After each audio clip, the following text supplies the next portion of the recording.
Iran's naming of Mojtaba Khamenei to succeed his father as supreme leader signaled that hardliners remain in charge. US President Donald Trump had declared Mojtaba, who was seen as frontrunner, an unacceptable choice and demanded the leadership's unconditional surrender. The 56-year-old Ayatollah has a power base among the Revolutionary Guards and their vast business empire. Mojtaba's ascent, just over a week after his father Ayatollah Ali Khamenei was killed, appeared to close the door to a swift end to the US-Israeli war. Alex Vatanka, senior fellow at the Middle East Institute, said Washington might need to rethink. Hardliners in that system now have the upper hand. Not only are they saying they're going to continue this fight, at least in the short term militarily, but they're also saying politically they have a game plan. And that, as far as I can tell, in Washington should be a wake-up call, because whatever political agenda President Trump had in terms of changing Iran, right now that agenda is not happening. An outpouring of support for the new regime leader in the city of Qom.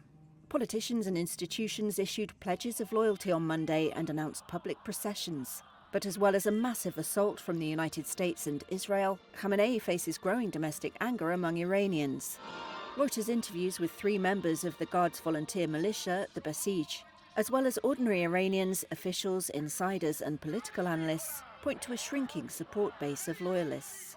It doesn't bode particularly well for ordinary Iranians because they've had years of protests, they've suffered under the brutality of this regime. Sanam Vakil, Middle East director at Chatham House, said the killing of thousands of anti-government protesters earlier this year is still fresh in Iranians' minds, as another hardliner with close relations with the security forces takes power. I think more broadly, although we can't speak for everybody, people are seeking a better, more inclusive, more open system of government and governance in the country, and this doesn't suggest that that is at all in the cards. Despite the outpouring of support aired by state television, Iranians reached by telephone were divided. Some support Mojtaba Khamenei as an act of wartime defiance, or see it as a religious duty. Some have enjoyed privileges for demonstrating loyalty to the system.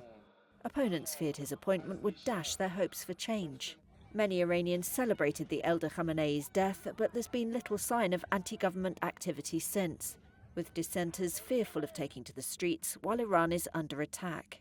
If you're thinking about off-ramps or day-afters for Iranians, you could be imagining that this is going to be a hardened, weakened, inward-looking Islamic Republic that isn't necessarily going to have the material ability to provide for its citizens. So there's a lot of uncertainty as well as economic pressure, if not further conflict on the horizon for Iranians.